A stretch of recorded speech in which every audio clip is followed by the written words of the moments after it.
Cette réunion, j'ai compris. Voilà, cette réunion diffusée en direct. Là, c'est en train de paramétrer.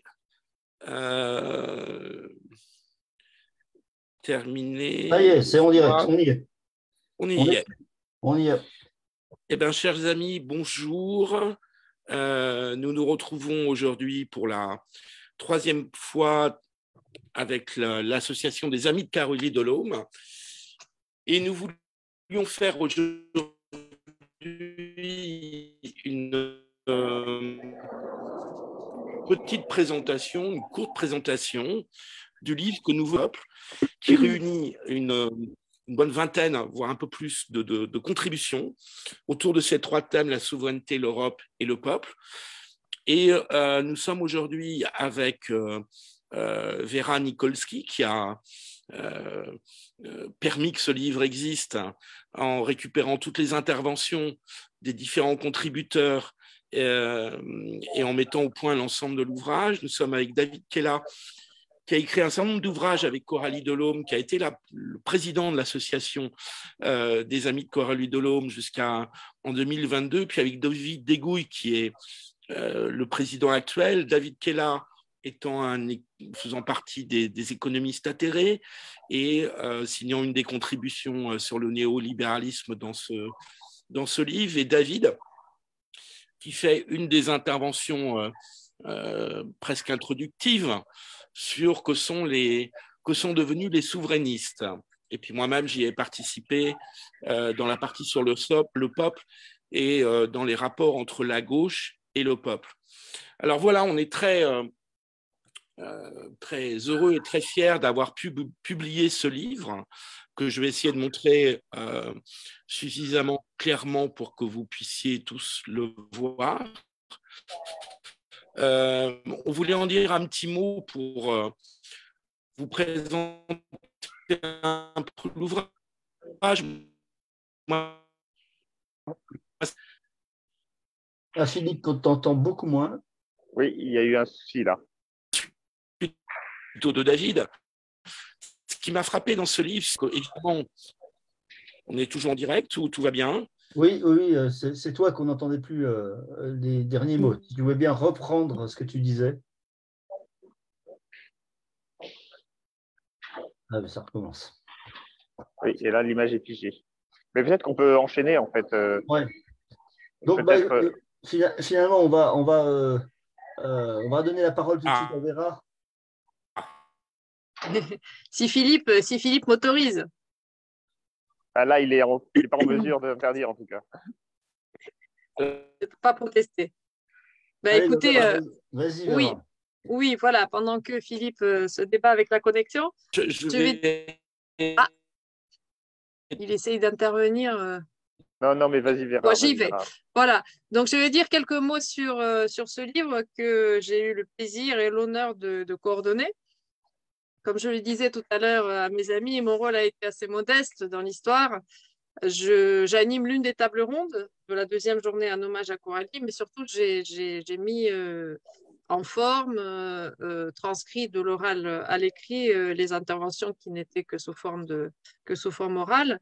Voilà, mais je vais pouvoir dire quelques mots sur l'histoire de ce livre, comment il est venu à la vie, d'où il vient. En fait, donc l'association des Amis de Coralie Delhomme existe depuis octobre 2021. On l'a fondée à Montélimar et au même moment où on l'a fondée, on a tenu la première journée en hommage à Coralie, événement qu'on a décidé de rendre annuel, donc tous les ans en automne. On va essayer de se réunir à Montélimar pour faire vivre la réflexion sur les sujets qui intéressaient Coralie, donc prolonger les thèmes qu'elle explorait. Donc la première journée s'est tenue en octobre 2021. Et une fois qu'elle a été achevée, c'était une journée très riche. On a eu des débats du matin jusqu'à la fin de l'après-midi. On s'est dit que c'était des interventions très intéressantes et qu'il fallait en faire quelque chose. Donc après une brève réflexion, on s'est dit pourquoi pas essayer de les éditer. Donc moi j'ai commencé à travailler là-dessus, sur les interventions de la première journée. Et puis dans la foulée, on a décidé aussi de faire un autre événement à mi-chemin, à mi-parcours, entre ces journées en hommage à Coralie qui se tiendraient tous les ans en octobre. On a décidé de faire aussi une conférence débat plutôt à Paris, pour varier les lieux, pour que plus de personnes puissent y assister. Et donc, on a organisé la première conférence débat en février 2022 avec deux personnalités très connues, Henri Guénaud et Marcel Gauchet, qui ont débattu donc à Paris à l'Assemblée nationale. Donc, une fois qu'on a fait ça, on s'est dit pourquoi ne pas ajouter également les textes de cette conférence qui ont été très riches. Et puis ensuite, l'éditeur aussi a proposé d'ajouter quelques interventions de la deuxième journée en hommage à Coralie qui s'est tenue donc en octobre 2022. Et voilà, c'est comme ça que ce livre est né. C'est une réunion d'interventions aux deux journées en hommage à Coralie et de la conférence débat qui a eu lieu en février 2022, qu'on a essayé d'organiser selon plusieurs axes. Ces axes donc que sont la souveraineté, l'Europe et le peuple, trois thématiques qui intéressaient Coralie, qu'elle explorait dans ses écrits, et que donc on creusait les différents intervenants. Alors ça donne un livre qui a une cohérence, il nous semble, du point de vue de sa composition, mais également un livre qui est très hétéroclite. Les thématiques ne sont pas les mêmes, il y en a trois, même si elles sont liées entre elles. Et puis surtout, les niveaux de réflexion sont très différents. On a des interventions très théoriques, par exemple le débat entre Marcel Gauchet et Henri Guénaud sur les notions de souveraineté, souveraineté indépendante, souveraineté nationale, souveraineté populaire.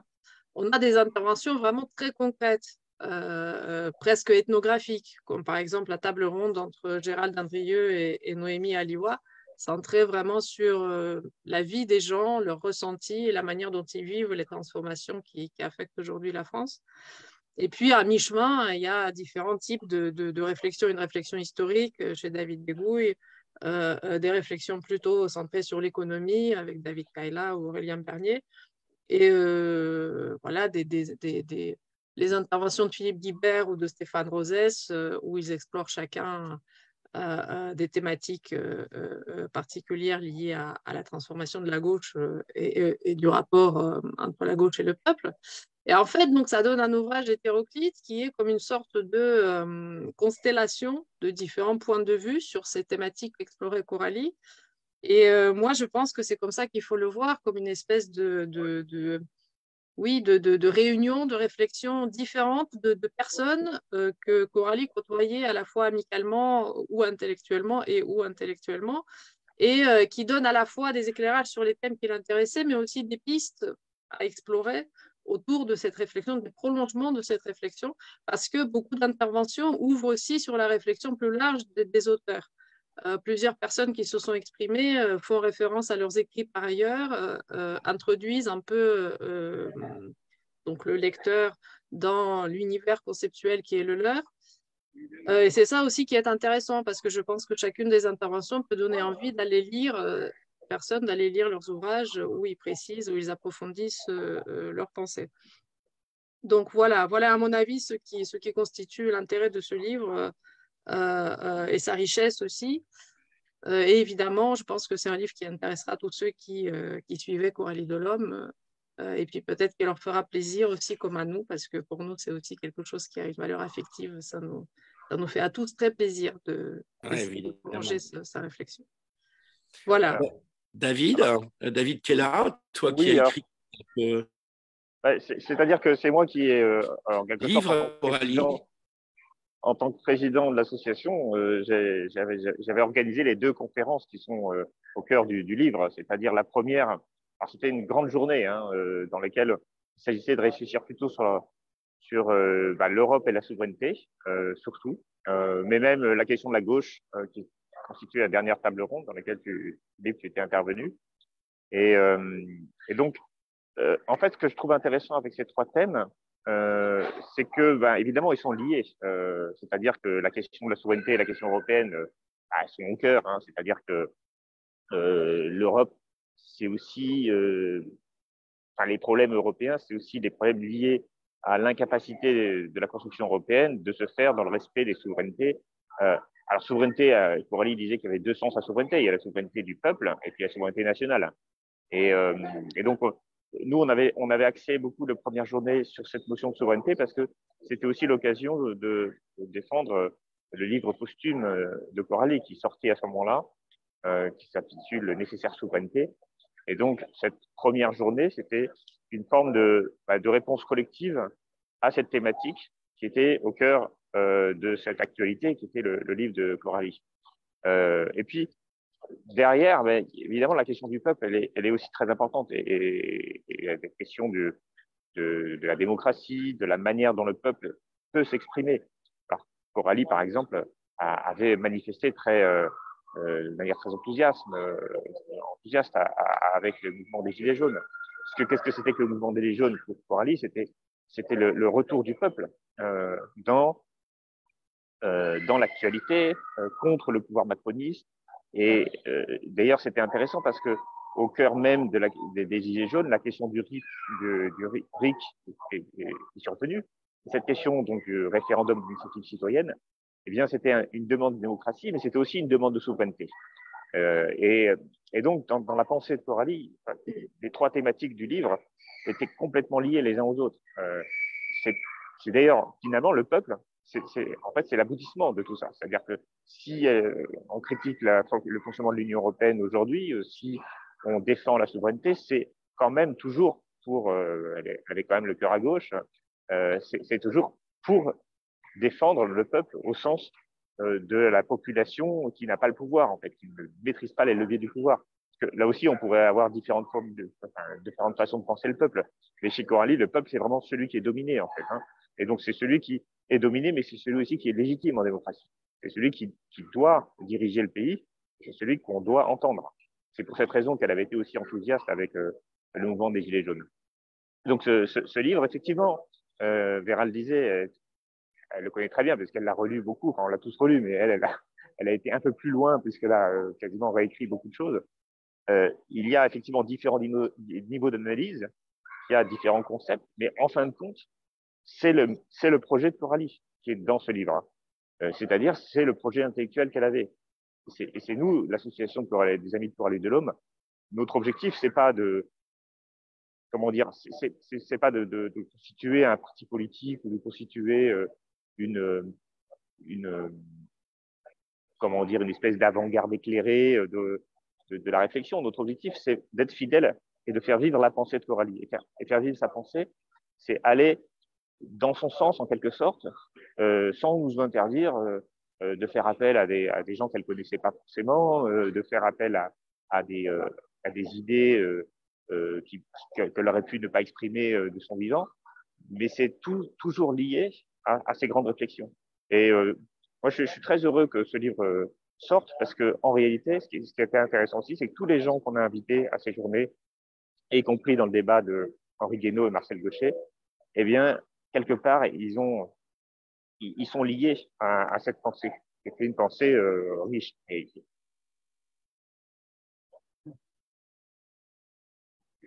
Au micro, Philippe. Absolument, David. Tu as raison. Et on peut même ajouter que le plaisir qu'ont eu l'ensemble des intervenants à être fidèles à une certaine continuité des préoccupations de Coralie. La plupart la connaissaient, l'avaient côtoyée, et que ça donne à ce livre à la fois sa dimension intellectuelle et sa dimension affective. David Degouille, tu veux ajouter certains points. Tu as parlé des souverainistes dans ton intervention. Je trouve que tu retraces particulièrement bien l'histoire de cette notion et de ces acteurs au cours des 30 dernières années de vie politique française. Ouais. Oui, effectivement, c'est surtout sur effectivement les 30 dernières années, et on va dire un petit peu moins pour le mot de souverainiste. Le mot de souverainiste était effectivement importé du Québec après l'échec du référendum des Québécois pour obtenir l'indépendance, la souveraineté du Québec.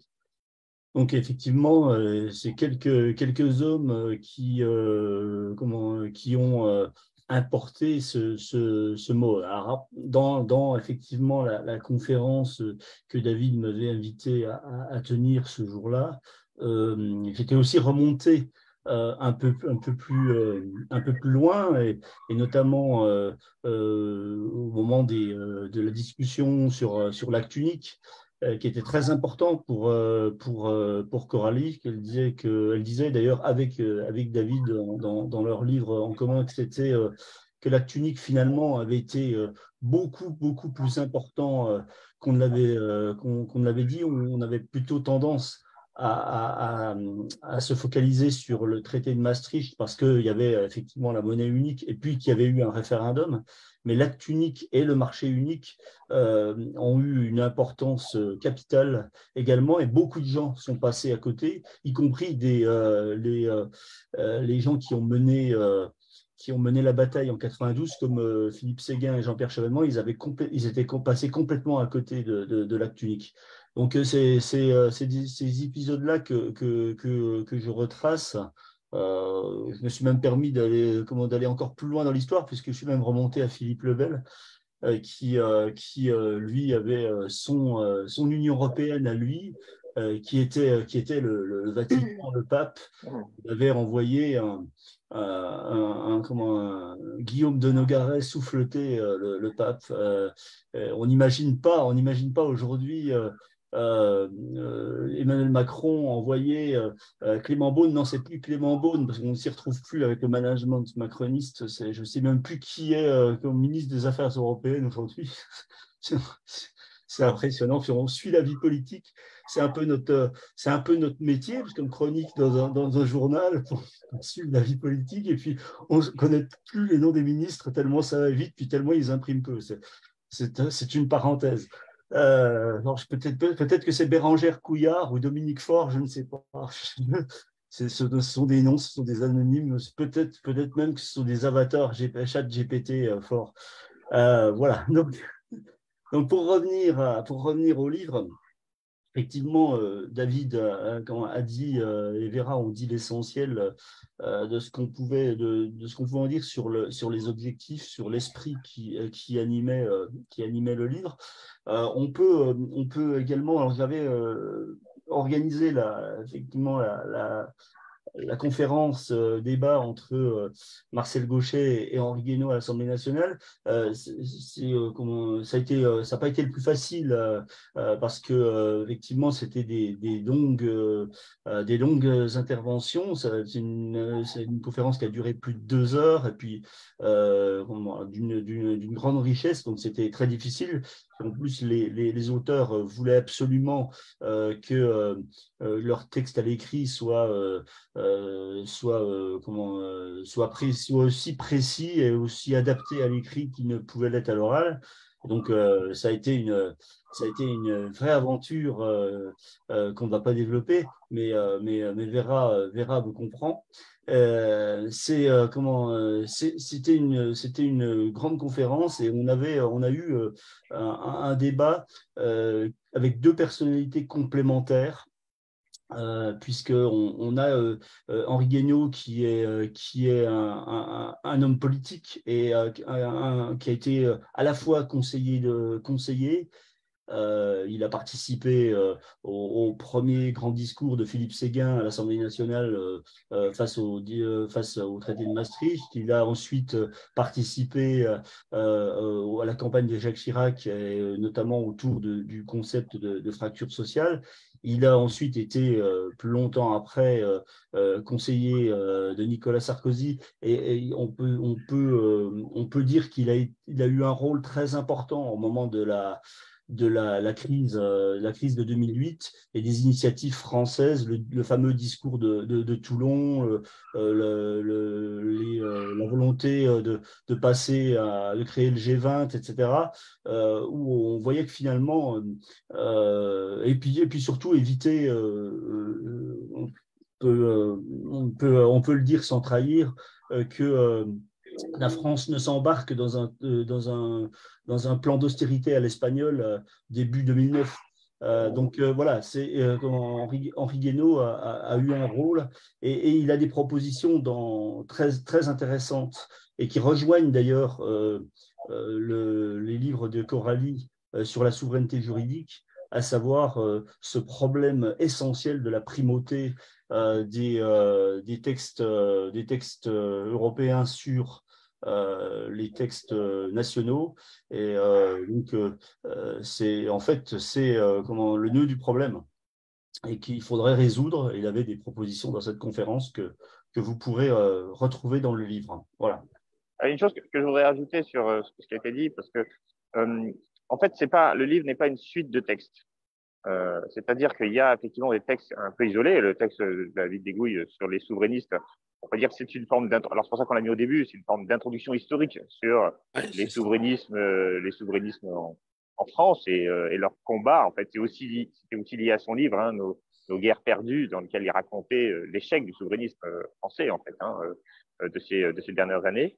Mais il y a aussi des tables rondes qui sont retranscrites. Et dans ces tables rondes, en fait, c'est les uns et les autres qui parlent. C'est Philippe Guébert et Stéphane Rosès, c'est Emmanuel Morel, Frédéric Farah et Georges Kosmanovic sur la question européenne, avec souvent d'ailleurs un journaliste qui était là pour arbitrer les débats. Et donc ça crée quand même des textes assez vivants. Et d'autant plus que nous avons tenu à ce que dans la partie questions, il y a aussi une retranscription, c'est-à-dire que les questions de la salle étaient posées et les gens réagissaient à ces questions. Et moi, je trouve que ça donne au livre, en fait, un agrément de lecture supplémentaire. Parce que c'est un peu lourd, on va dire, des textes qui se suivent avec des auteurs différents. C'est souvent ce qui se passe dans le milieu académique. On a des ouvrages qui sont, voilà, dans lesquels chacun intervient sur un aspect d'un problème. Là, d'abord, on a une cohérence parce que les gens sont globalement d'accord sur l'essentiel. Et puis, il y a ces allers-retours, en fait. Et moi, je trouve que ça donne au livre un caractère assez plaisant à lire. Oui, absolument. C'est un livre qui est vivant. On a réussi, je trouve, à sauvegarder un peu de la spontanéité et de la vivacité de l'oral, du plaisir qu'on peut avoir dans les conférences, parce qu'il y a cet échange et ce va-et-vient entre les auteurs, tout en leur donnant quand même une forme écrite pour la lecture. Mais je suis d'accord avec David, oui. Et même dans les conférences, l'oralité transparaît. C'est-à-dire que c'est pas aussi, voilà, c'est pas aussi écrit et quelque part ça donne aussi une accessibilité qui est supérieure. Moi, par exemple, pour mon texte sur le néolibéralisme, j'allais t'interroger sur la notion de néolibéralisme que tu développes, enfin que tu essayes de préciser et d'approfondir. Oui, en fait, c'est aussi une notion sur laquelle je travaille depuis plusieurs années et par ailleurs sur laquelle Coralie travaillait aussi. Absolument. Parce qu'on ne le dit pas assez, mais elle avait vraiment un objectif de créer un ouvrage sur l'État dans lequel la question se posait de voilà, qu'est-ce que c'est que l'État néolibéral. Elle avait lu, d'ailleurs sur mon conseil, Karl Polanyi, qui est un économiste, un historien de la première moitié du XXe siècle, qui s'interrogeait aux relations entre l'État et le marché. Et donc, moi, cette notion de néolibéralisme, j'ai travaillé un peu avec elle sur cette question-là. Ça transparaît un peu dans la fin de l'Union européenne et dans d'autres ouvrages. Mais c'est surtout dans les deux derniers, un peu plus le néolibéralisme et le dernier déclin et chute du néolibéralisme, que j'essaie d'avancer cette question. Mais ce que j'ai voulu faire dans la conférence, c'est pas juste refaire un cours, c'est vraiment être plus léger dans le conceptualisation et en quelque sorte rappeler que en fin de compte, c'est quoi le fond du problème, c'est l'État au service du marché. Et le problème, c'est qu'on ne peut pas servir deux maîtres. Hein. C'est marqué, on ne peut pas servir Dieu et Mammon dans la Bible. Hein. Eh bien, c'est de la même façon. L'État ne peut pas être à la fois un instrument de la souveraineté du peuple et en même temps se mettre au service du marché. Parce qu'en fait, le marché, c'est pas le peuple. Le marché, c'est un euro, une voix. C'est pas un homme, une voix. Et en fait, c'est un peu ce que j'ai voulu expliquer dans ce texte. C'est-à-dire, dès qu'on commence à rentrer dans la logique il faut que le marché fonctionne, il faut que le marché fonctionne, et notre objectif, c'est d'organiser le bon fonctionnement du marché, eh bien, on va tendance à en quelque sorte, écarter naturellement la capacité de la population à agir, en fait. En fait, finalement, j'arrive à deux idées qui me semblent très importantes et totalement en cohérence avec la pensée de Coralie. C'est premièrement, l'État ne tire sa légitimité que parce que c'est un outil au service du peuple. C'est parce que le peuple peut s'exprimer dans un cadre démocratique et peut faire en sorte que cette expression agisse sur les institutions, et c'est l'État qui le fait. C'est l'État en tant qu'institution qui va faire des lois, qui va organiser la cohésion de la société. Et puis, le deuxième élément, c'est la frontière. Et c'est pour ça que la note se termine, enfin, le texte se termine par la question des frontières, parce que si on considère un marché sans frontières, un marché mondialisé, et qu'on dit, voilà, avec l'État, on va essayer de mettre des règles, par exemple, sur l'écologie, sur le social, et que immédiatement après, avec des frontières poreuses, eh bien, on peut acheter et vendre n'importe où, eh bien, toutes les lois qu'on fait, elles sont détournées par le marché. Et cette question de frontières, cette question d'État, pour moi, elle est évidemment au cœur de la souveraineté. On ne peut pas être souverain dans le monde entier, ça n'a aucun sens. Pas imposer ses lois au monde entier. On est obligé d'être souverain sur un territoire déterminé, un territoire qui est cohérent culturellement. Et ça veut dire que la frontière donc, politique doit être cohérente avec la frontière économique. Et ça ne veut pas dire qu'on va arrêter d'échanger avec les autres, ça veut juste dire que ces échanges doivent être contrôlés. Voilà. Et donc, en fait, mon texte, il vise uniquement à donner ces quelques éléments de réflexion au lecteur, quitte ensuite à aller un peu plus profondément dans le néolibéralisme. À mon avis, ce n'était pas l'essentiel de cette intervention. Oui, d'accord. Mais on voit à travers ce que tu dis et ce qu'a dit David qu'on essaie dans ce livre d'explorer des sujets qui sont dans l'actualité, la souveraineté, l'Union européenne, le peuple, et qu'on essaie de montrer parfois leur faible consistance théorique ou leur faible consistance intellectuelle, en tout cas le fait qu'ils ne sont pas pensés pour ce qu'ils sont. De mon côté, j'essaie d'étudier un peu les rapports successifs de la gauche et du peuple, ou en tout cas dans les 20 dernières années, où je fais un bilan qu'on ne peut pas dire positif, puisque ma thèse est que la gauche a perdu ce qui est un de ses fondements, c'est-à-dire de garantir ou de protéger ou de défendre en tout cas la sécurité économique et sociale des travailleurs, des salariés, et que en rentrant justement dans le modèle européen de l'Union européenne, eh ben, c'est la social-démocratie qui a, pour une bonne part, mis en place les fameuses réformes structurelles dont on parle beaucoup, et qui a conduit la gauche à perdre cette capacité à être le grand parti de la sécurité économique et sociale des travailleurs face aux brutalités du capitalisme. Et puis j'essaie de montrer aussi que le tournant, alors je ne veux pas utiliser de termes polémiques et qui seraient imprécis, même si dans mon texte je parle de tournant gauchiste, on pourrait parler de tournant Woke, on pourrait parler de tournant identitariste aussi, de la gauche qui s'est beaucoup tournée vers l'émancipation individuelle des personnes en remettant en cause toutes les dominations, conduit à déboussoler un peu le peuple, dans la mesure où les notions d'identité et d'appartenance sont systématiquement remises en cause dans ce discours-là, et que du coup, ça empêche, à mon sens, mais ce n'est que mon point de vue, d'avoir une conception plus progressiste, plus ouverte, des notions d'identité et d'appartenance en voulant absolument les remettre en cause. Et j'ajoute aussi, pour aggraver mon cas, et je suis conscient de peut-être être, d'être sûrement très critique à l'égard des évolutions de la gauche, que le changement de mythe mobilisateur, de paradigme auquel on a assisté dans la gauche ces toutes dernières années, où en gros on passait de la lutte contre le capitalisme à la lutte contre le réchauffement climatique. Je sais bien que chez les écologistes et nombre d'écologistes, la lutte contre le réchauffement climatique passe par une remise en cause du capitalisme. Mais cette obligation morale de sauver la planète me semble poser d'énormes problèmes dans la relation entre la gauche et le peuple. Ce n'est pas simplement une question de fin de mois et de fin du monde, une question qui a été posée de façon très évidente au moment du mouvement des Gilets jaunes et de la question des taxes carbone qui avait été votée sous François Hollande.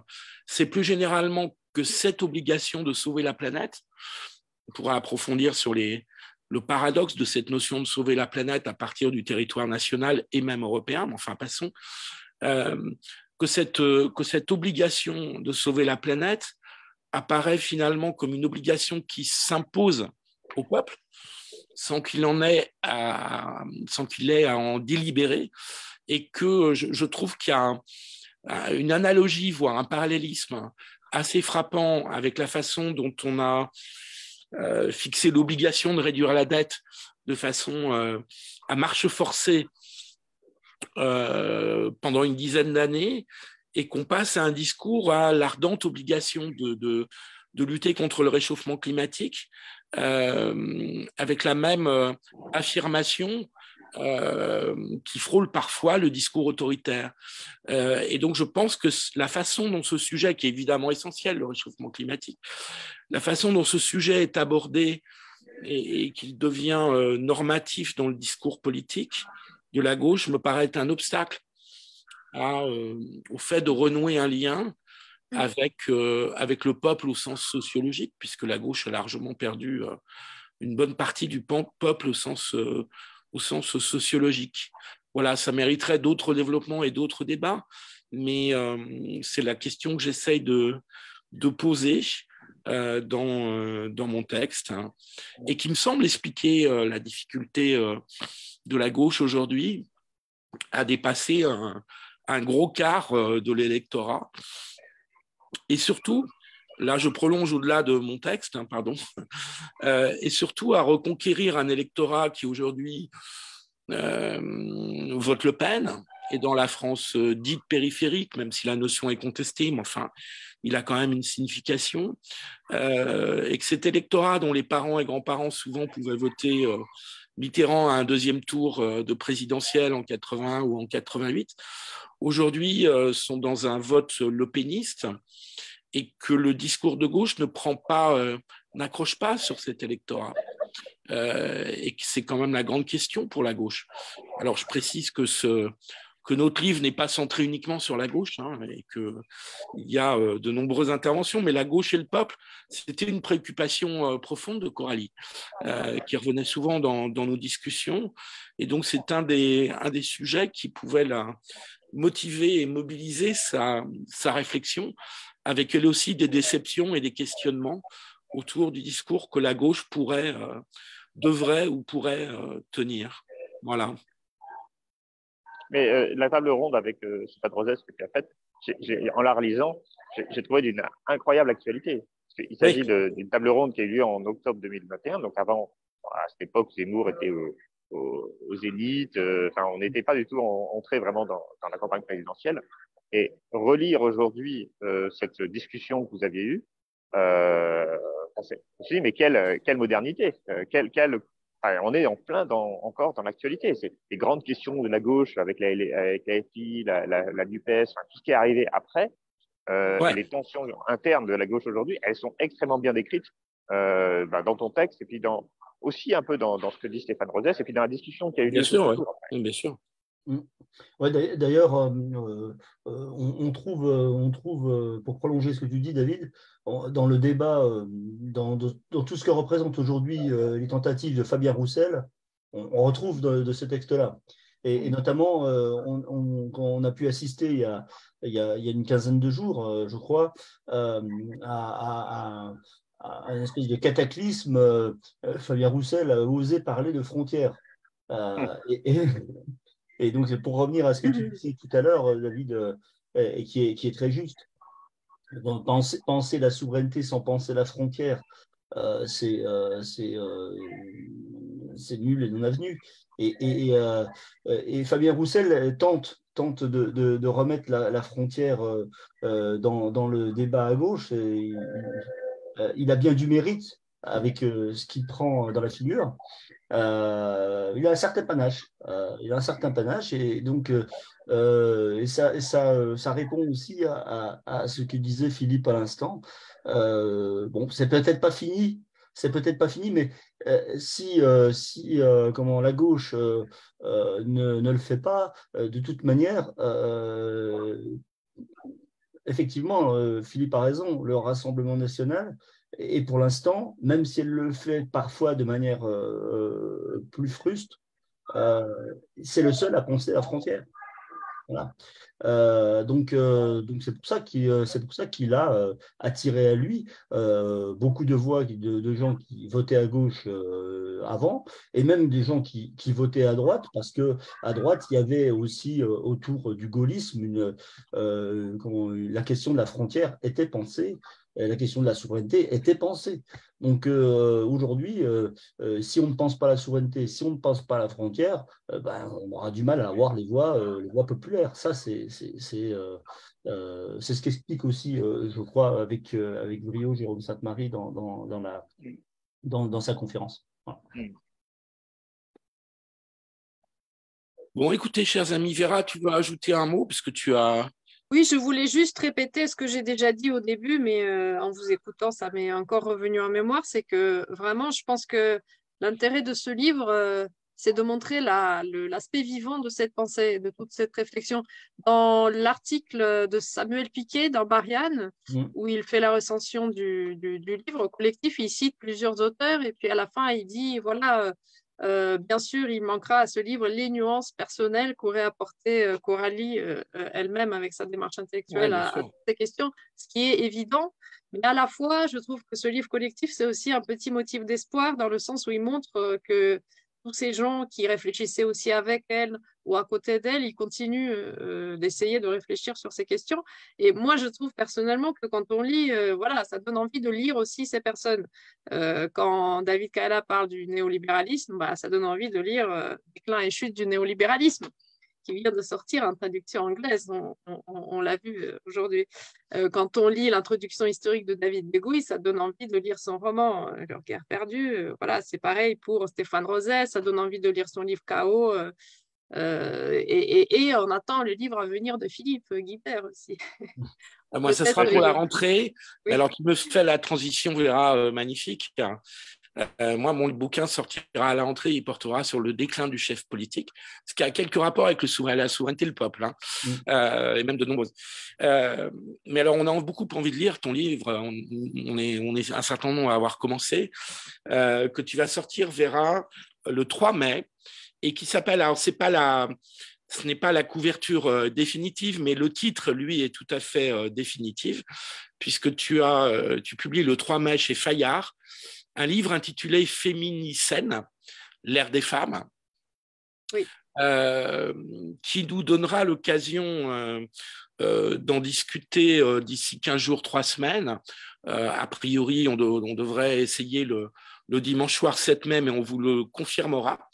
Et donc, ce livre est passionnant. Parce que je vais te faire une confidence, Vera, c'est le bouquin que j'aurais aimé faire à l'époque où je faisais de la médiologie avec Régis Debray et quelques autres, parce que ton parti pris est de considérer que les conditions matérielles de l'émancipation des femmes sont absolument fondamentales et sont la grande cause de cette ère des femmes, de cette féminicène que nous connaissons aujourd'hui et que toi, tu juges tout à fait menacée par les questions du réchauffement climatique.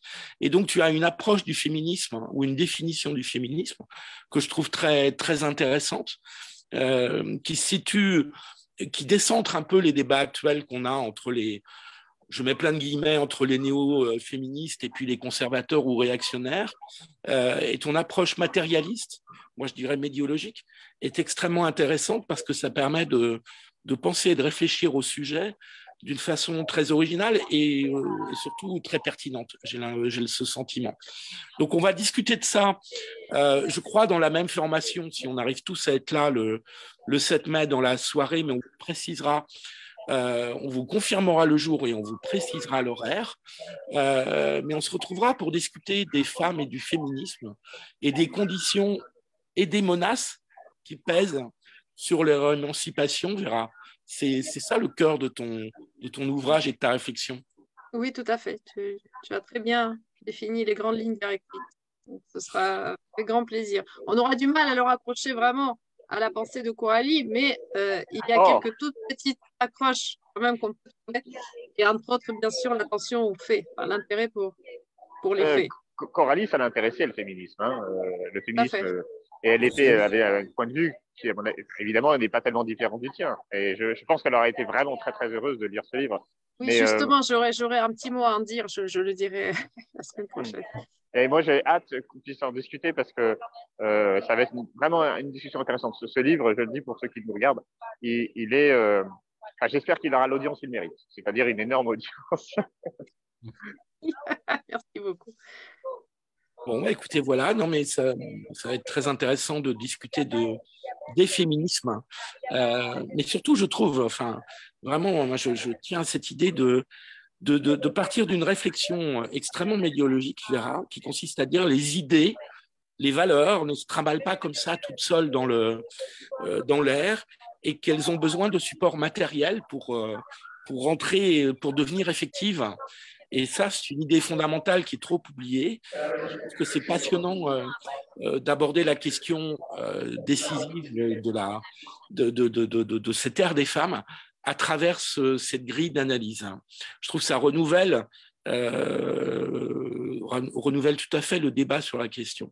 Et puis j'espère que ça permet de le mener d'une façon plus dépassionnée que absolument. Je trouve qu'on gagnerait aussi à le mener de façon tout à fait un peu plus dépassionnée. Donc on se retrouve, chers amis, donc très certainement le 7 mai, mais on vous confirme tout ça sur Facebook et sur les réseaux sociaux, dans la même formation avec Vera, forcément, qui est l'auteur de ce livre, et avec les deux David Degouille et David Kella, et avec ma modeste personne pour débattre autour de ton livre.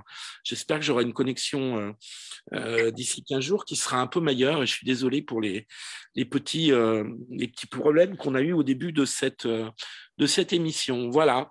Et d'ici là, je remontre le livre. Il faut le remontrer. La souveraineté, l'Europe et le peuple, édition Michalon, dans toutes les bonnes librairies depuis jeudi, hein, c'est ça, depuis jeudi qu'il est sorti. Et je crois vraiment que c'est un ouvrage effectivement d'actualité, mais qui donne une profondeur de champ aux discussions et aux débats et aux polémiques parfois un peu vaines qu'on a dans l'actualité. Ça redonne une bonne profondeur de champ à travers ces trois thèmes de la souveraineté de l'Union européenne et du peuple. Voilà, chers amis, merci beaucoup, hein, les copains, pour cette émission. Et puis, écoutez, très bon poulet frites pour le dimanche. David, tu pars où, comme ça, en avion, là, tu es dans oui, je vais faire des conférences en Pologne sur le néolibéralisme. En Pologne, écoute. Et voilà, comme d'habitude, c'est toujours le même thème. Et je vais faire des conférences à Varsovie et à Poznan. Et donc, j'y vais pour la fac, en fait. Dans le cœur industrialisé de l'Europe du Nord. Tu vas nous raconter ça la prochaine fois, parce que c'est passionnant. Oui, après, je sais pas. J'espère qu'il y aura du monde. C'est la seule chose. Et puis oui, en tout cas, c'est bien. J'essaye de faire, d'exister intellectuellement dans le monde académique, quoi. Donc, tu vas faire ta conférence en français ou en anglais? Les deux. Parce qu'il y a une communauté francophone en Pologne qui, en fait, c'est cette communauté francophone en Pologne qui a lu mes livres en français et qui a souhaité m'inviter. Alors, on a fait une conférence en ligne au mois de novembre. Et là, ils m'invitent sur place. Et voilà. Mais j'arrive aussi avec mes livrages en anglais que je viens de recevoir. Et je sais qu'il y a bien sûr des Polonais qui ne parlent pas français. Donc, je vais essayer aussi donc des conférences en anglais. Ouais, et puis tu nous raconteras aussi la Pologne, qui est un pays passionnant, dans son rapport à l'Union européenne, évidemment dans son rapport à l'Ukraine, dans son développement économique extrêmement rapide, dans son évolution sociétale qui est parfois critiquée, même assez souvent critiquée. La question des femmes n'y est pas tout à fait étrangère. Et donc, je trouve que c'est un pays passionnant à observer. Tu y restes combien de jours? Une semaine. Une semaine. Donc, ça te laisse le temps quand même d'aller regarder un peu. Ouais.